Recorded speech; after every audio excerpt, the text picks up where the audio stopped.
아, 우리 교회는 복 받으러 오는 데입니다.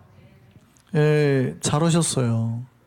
교회에 여러분의 이름이 있는 것만으로, 그러니까 교회 교족부에 여러분의 이름이 이렇게 딱 기록되어 있는 것만으로도 복이 임할 줄 믿습니다.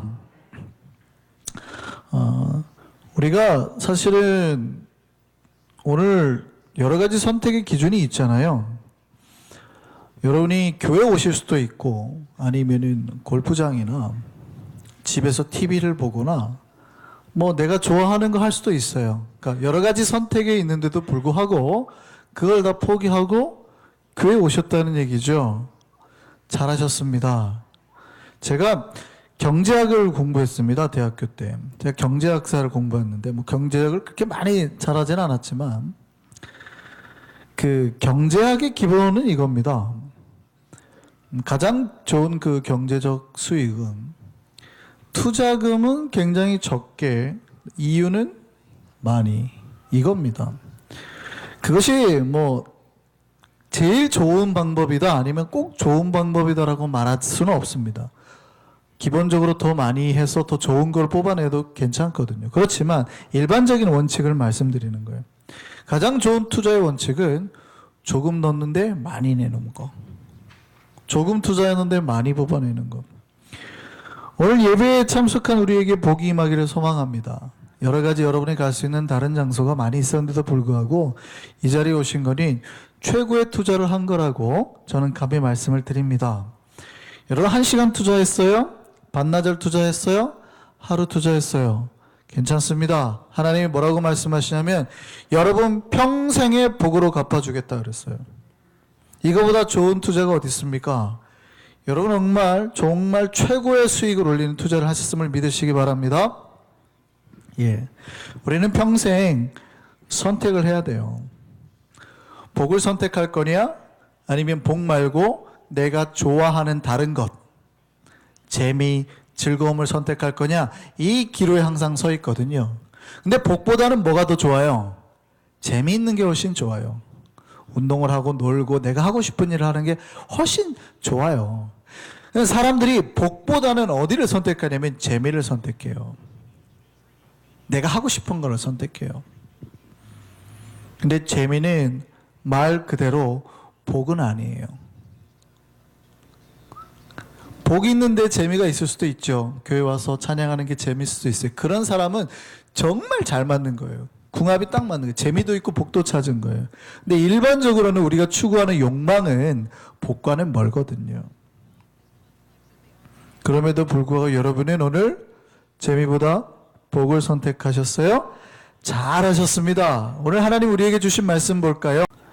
주께서 택하시고 가까이 오게 하사 주님의 뜰에 살게 하신 사람은 복이 있나이다 이랬습니다. 주님이 우리를 부르셔가지고 가까이 오게 하셨어요. 그럼 어디 있게 했냐면 우리의 발걸음이 주님의 거하시는 그 집에 있게 했다고요. 이 사람에게 복이 있음을 믿으시기 바랍니다. 우리의 발걸음이 다른 데 있을 수도 있어요. 그런데도 불구하고 우리는 거기에 있지 않고 어디 있어요? 주님을 가까이 하기 위해서 이 자리에 나와 있어요. 우리에게 복이 임했음을 믿으시기 바랍니다. 예, 제가 앞에서 말씀드렸다시피 우리는 평생 선택을 하며 살아야 됩니다. 뭘 선택할 거냐? 크게는 두 개예요. 복을 선택할 거냐? 내가 하고 싶은 즐거움이나 재미를 선택할 거냐? 근데 거기에서 항상 복을 선택하는 우리가 되기를 바랍니다. 재미없이 살라는 뜻이 아니에요. 재미있어요. 주 안에 있는 재미를 찾으시면 더 좋고 우리가 세상적 재미를 찾더라도 그것이 주님께 나아가는 길을 막지 않을 만큼의 즐거움을 찾으셔야 돼요. 오늘 그 첫걸음 아주 잘하셨습니다. 여러분 복을 선택하셨습니다. 자, 그럼 두 번째 선택을 한번 해보죠. 여러분 교회 잘 오셨어요. 그런데 여러분이 교회 와서 받을 수 있는 가장 큰 복이 뭘까요? 여러분이 교회 와서 받을 수 있는 복이 뭐예요? 맛있는 커피 드실 수 있죠. 네, 빵도 드실 수 있고요. 여기 친한 사람 만나서 수다도 떨 수 있어요. 이런 것들이 다 복이에요. 또 교회 와가지고 부자가 될 수도 있습니다. 하나님이 항상 우리에게 주시는 복이 있으니까 건강해질 수도 있습니다. 그러면 이게 교회 와서 누릴 수 있는 여러 가지 복인데, 이게 진짜 교회를 통해서 얻을 수 있는 근본적인 복이에요? 이게 진짜 근본적인 복이라고 생각하고 사는 사람은 교회 와가지고 진짜 본질은 갖지 못하고 다 껍데기만, 수박을 사가지고 껍데기만 뜯어먹고 속 알맹이는 한 번도 못 먹어본 사람이 똑같아요. 교회에서는 우리가 받을 수 있는 복의 가장 중심은 죄의 문제를 해결함 받는 겁니다. 여러분의 죄의 문제를 해결함 받는 거. 여러분 평생 교회 다녔는데 아직도 자기의 죄 문제를 해결함 받지 못한 사람은요, 평생 내가 투자는 굉장히 많이 했어요. 교회다가 시간도 삶도 정성도. 그런데 하나도 수익을 거두지 못한 사람이에요. 저 사업체에다가 내가 돈을 엄청 투자를 많이 했는데 거기에서 내가 사장님이라는 소리도 듣고 직장 동료도 생겼지만 정작 수익은 하나도 못 거둬들이는 사람. 관계도 만들고 뭐 다 좋아요. 근데 거기에서 투자된 수익은 하나도 없어요. 이런 사람하고 똑같아요. 왜냐하면 교회의 가장 중요한 복, 교회에서 줄 수 있는 최고의 복은 여러분 죄 문제 해결을 받는 거거든요. 여러분 교회 오셨으면 반드시 여러분의 죄 문제를 묻고 그 죄 문제를 해결함 받으셔야 됩니다. 오늘 본문에서 말씀하십니다. 죄가 가리어짐을 받은 사람이 복이 있다 이렇게 말합니다. 한번 볼까요? 7절에 죄가 가리어짐을 받은 사람이 복이 있다 이럽니다. 인간은 누구나 죄를 짓고 삽니다. 죄 없는 사람이 없습니다. 우리가 전도를 할 때요, 당신은 죄인입니다 그러면 보통 사람이 굉장히 기분 나빠합니다. 내가 왜 죄인이냐고, 내가 얼마나 죄를 짓고 살았다고 그러냐고, 나 꽤 괜찮은 사람이라고 이렇게 말합니다. 사실은 사람들이 항상 자기는 괜찮다고 생각해요. 거짓말을 밥 먹듯이 하는 사람도 자기는 죄를 짓지 않고 있다고 생각을 합니다. 마음속으로 자기의 마음에 들지 않는 사람을 욕해도 아니면 죽어라! 사기를 저주를 막 퍼붓고 잘못된 생각을 하고 심지어 그런 것들을 하나도 죄라고 생각하지 않아요. 도둑질을 하고 사기를 치고 다른 사람을 때리고 살인을 해야 죄라고 생각을 합니다. 그런데 성경은 우리가 거룩하게 살지 못하는 모든 게 죄다 이렇게 말해요. 왜냐하면 하나님이 우리를 부르실 때는, 원래 우리를 처음에 창조하실 때는 자기의 형상대로 만드셨잖아요. 하나님의 형상대로. 그럼 하나님의 거룩한 형상대로 만드셨기 때문에 우리가 거룩하게 살기를 바라시는 거예요. 그러면 우리가 거룩하게 살지 못한 모든 게 죄예요. 목사님 내가 왜 죄입니까? 도둑질도 안 했는데. 아니에요. 그 마음속에 욕망에 대한 생각과 아니면 다른 사람을 미워하는 마음이 들어가면 이미 그 안에 죄가 가득한 거거든요. 그래서 성경은 모든 사람이 죄다 그럽니다. 물론 우리가 신학적으로 생각하면 원죄도 죄. 왜? 우리는 태어날 때부터 죄가 있다고 그래요. 근데 그거는 사실은 갓난 아이들에 대한 신학적인 이야기예요. 저 베이비가 죄가 있냐 없냐 그 얘기 하려고 그러는 거예요. 벌써 4-5살만 되면은요, 그의 마음속에 자기 욕구대로 따라 산 모든 것에 대한 죄가 가득 넘치게 돼 있어요. 우리는 이미 죄인이라는 얘기죠. 그런데 그 죄인이 이제 죄인이라는 소리를 듣지 않고 의인이라는 소리를 들을 수 있는 길이 생겨요. 그게 뭐냐면 여러분이 앉아있는 이 교회예요. 우리는 다 죄인이란 말이죠. 얼마나 죄를 많이 일주일 동안 짓고 사셨는지 얼굴이 다 죄에 눌려가지고 막 쇠사슬에 묶여있는 태가 얼굴에 다 나요. 막 진짜 죄인 같아요. 의인 같으신 분이 없단 말이죠. 그런데 그런 우리를 자유하게 해줄 수 있단 말이에요. 더 이상 죄인이라는 소리를 듣지 않고 너는 이제부터 죄인이 아니야 라고 만약에 하나님이 인정해 주신다면 그것처럼 큰 복이 어디 있냐는 말이죠. 오늘 잘 오셨습니다. 하나님께서 우리에게 그 복된 소리를 말씀해 주실 줄 믿습니다. 그러면 어떻게 죄사함을 받을까요? 우리가 죄인임을 알았어요. 이 자리에 온 것까지는 잘 오셨는데 어떻게 죄를 사함을 받을까요? 유대인들은 그렇게 생각했습니다. 이미 죄인과 의인, 선인은 결정이 되어 있다. 하나님의 언약을 받은 백성은 선인이라고 생각했어요. 자기들은 그 약속의 증표도 가지고 있다고 생각을 했습니다. 그게 할례였어요. 그러니까 할례를 받은 백성은 하나님의 언약의 증표를 받은 모든 후손이므로 그들은 다 구원을 받고 하나님의 의로운 백성이 됐다라고 생각을 하는 겁니다. 자, 이게 구원의 표일까요, 아닐까요?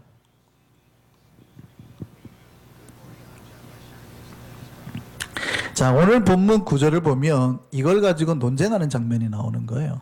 자, 그러면 그런즉 이 복이, 자, 죄를 가리움을 받은 자의 복이에요. 그 죄가 이제 없다고 가리움 받은 자의 복이 도대체 누구에게 있느냐? 할례자에게 있느냐? 아니면 무할례자에게도 그 복이 임하느냐라고 말하는 거예요. 자, 이거 가지고 논쟁이 붙었대요. 자, 우리가 구원을 받을 때 할례자에게 구원이 있어요? 아니면 무할례자에게도 구원이 있어요? 쉽게 설명을 드릴게요. 여러분, 하나님 앞에 오늘 예배를 드리러 나올 때 아침에 머리를 감고 나와야 돼요? 안 감고 나와야 돼요?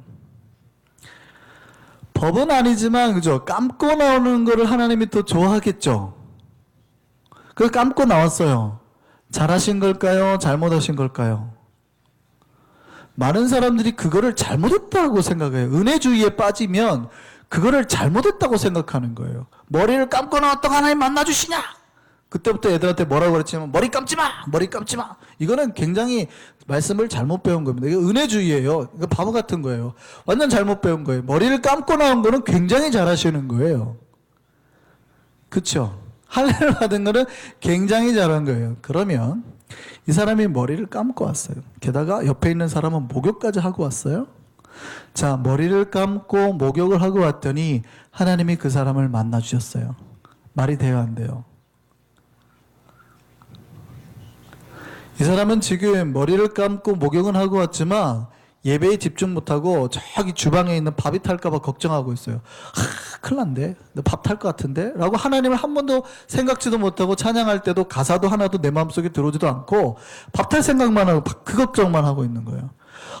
우리 집에 내가 불을 안 끄고 온 것 같은데? 벌써 생각은 다 뺏겨 있어요.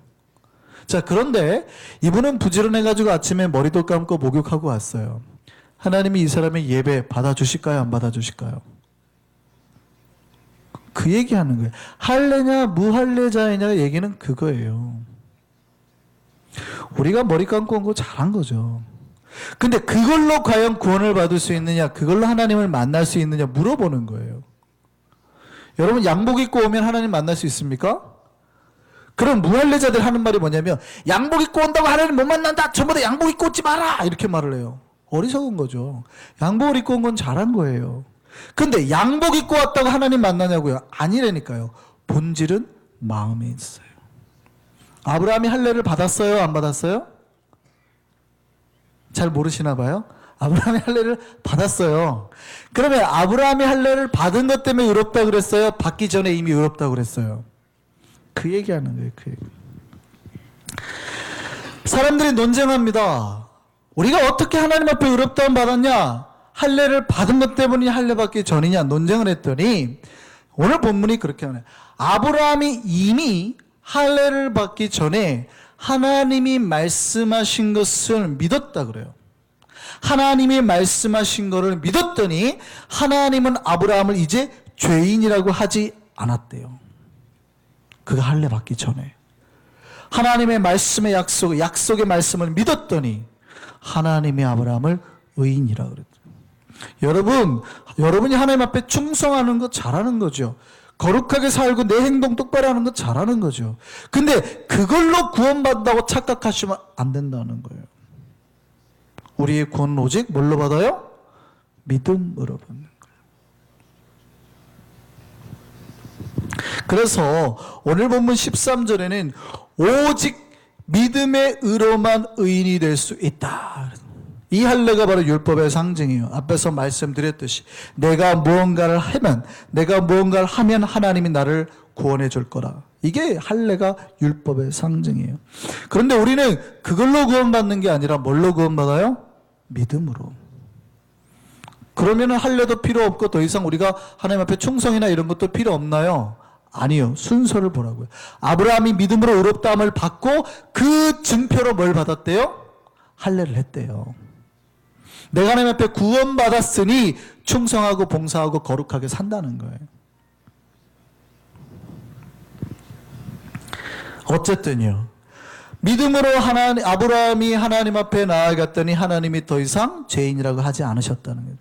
우리가 죄사함을 받는 것은 내 힘으로 되는 게 아니라 우리가 열심을 내고 주님을 찾을 수는 있습니다. 나쁜 건 아니지만 그렇다고 만날 수 있는 게 아니라는 거예요. 우리가 언제 하나님을 만나냐면 하나님이 내려주신 은혜를 붙잡을 때, 그때 하나님을 만날 수 있다는 거죠. 성경은 인간을 모두 바다에 빠진 존재로 묘사를 합니다. 그것도 깊은 바다. 그게 무슨 바다냐면 죄의 바다예요. 두 사람이 해변에서부터 500마일 떨어진 바다 한복판에 빠졌습니다. 근데 한 명은 올림픽 수영 선수 금메달리스트예요. 한 명은 시골에서 개헤엄밖에 배운 적이 없어요. 자, 이 두 사람 중에서 누가 살아날 가능성이 있을까요? 누가 살아남을 수 있을까요?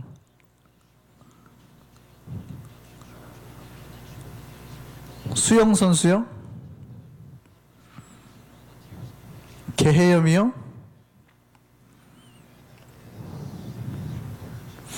지금 이 상황은 자기의 실력으로는 더 이상 벗어날 수 없는 상황이 된 거예요.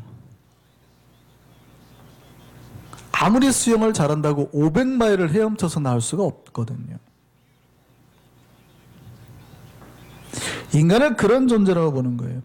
그 사람들이 빠져나올 수 있는 것이 구원선이 나타나서 그 위에 있는 사람이 손을 내밀 때 그 손을 붙잡고 나오는 사람, 많이 살아남을 수 있어요. 내 개인의 실력이나 능력은 더 이상 의미가 없어요.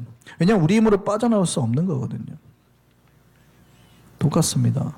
죄에 빠진 우리가 구원받을 수 있는 길은 주님께서 구조선을 내보내가지고 구원의 손을 내밀 때 그 손을 붙잡는 자만이 구원을 받게 되는 거예요.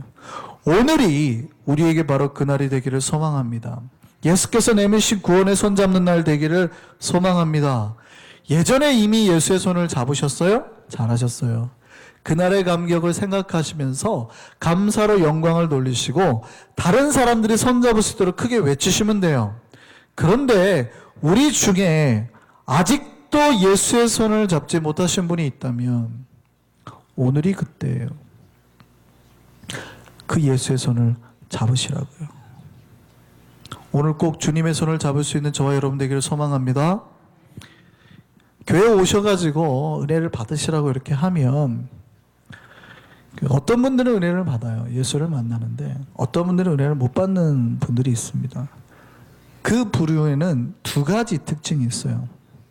첫 번째는 이렇게 열등감, 죄에 대한 자기 비하가 심한 사람들이 있어요.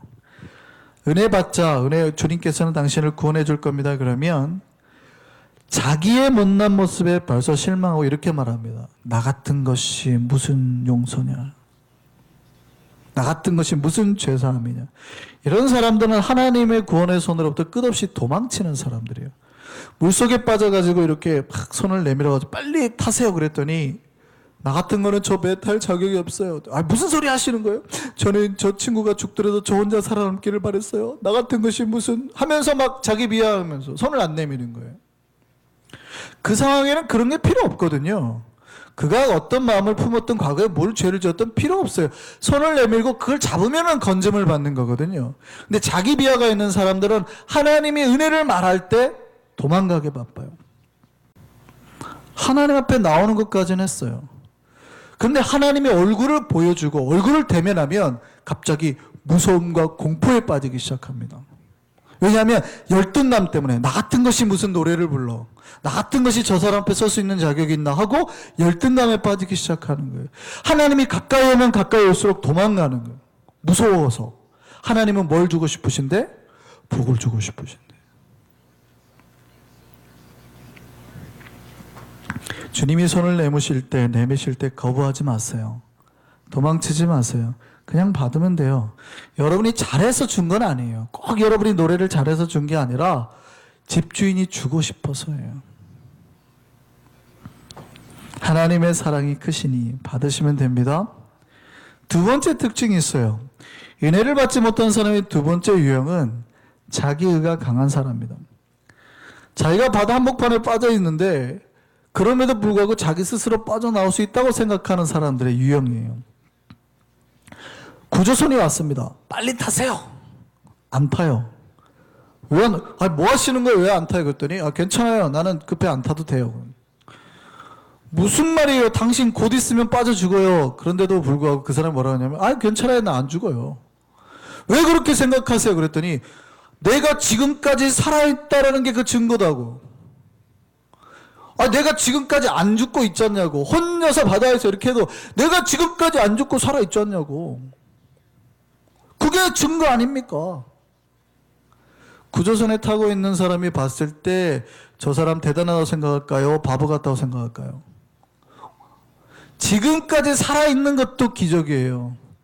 곧 죽을 텐데, 조금만 큰 파도가 오면 바로 죽을 텐데, 1시간, 2시간도 못 버틸 텐데, 자기가 지금까지 살아있으니까 괜찮다고 생각하는 교만, 자기가 강한 사람들. 여러분, 죄에 빠져서 살아가는 인간이 살아남을 수 있는 길은요, 구조선이 와서 손 내밀 때 그 구조의 손을 잡는 것밖에 없어요. 다른 거 외에는 길이 없음을 믿으시기 바랍니다. 사람들은 착각합니다. 물에 빠지면 저 배 안 타도 어디선가 헬리콥터가 날라오겠지. 잠수하면 올라오겠지. 아니 뭐서 슈퍼맨이랑 날라와서 건져주겠지. 천만에요. 그런 일은 없어요.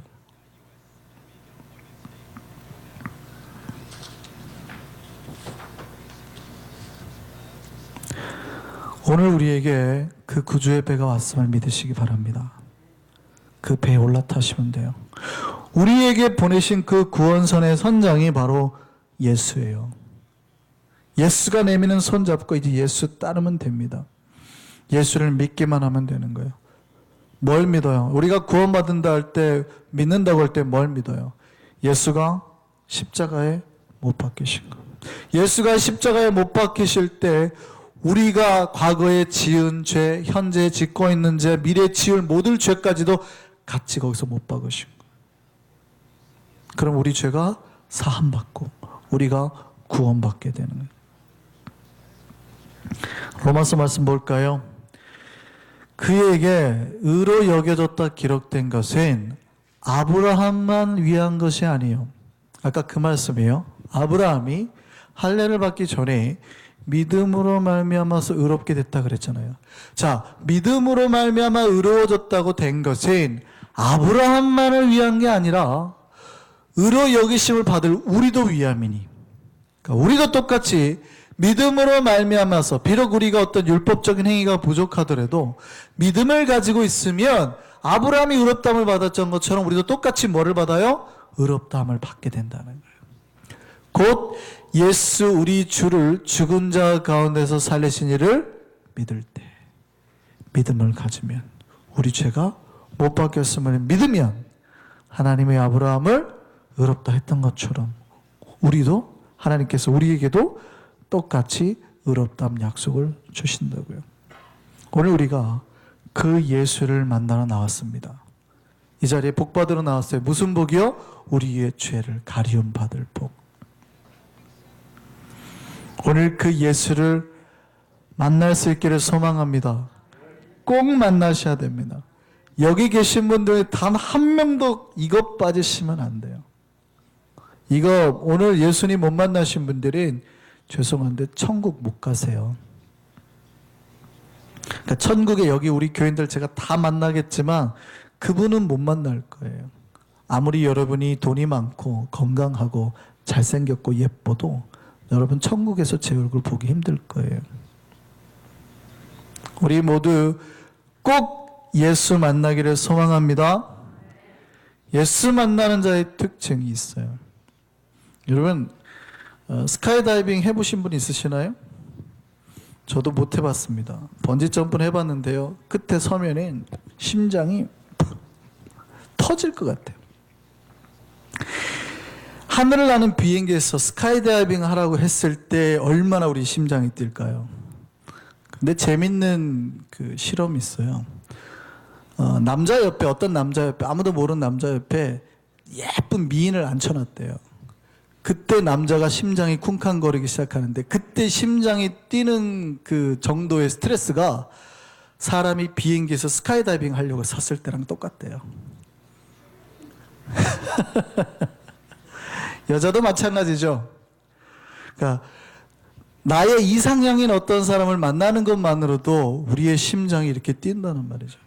그럼 우리가 예수를 만났다 그러면 우리의 심장은 지금 얼마나 뛰고 있을까요? 여러분이 예수를 만났다 그러면 우리의 심장이 지금 얼마나 뛰고 있을까요?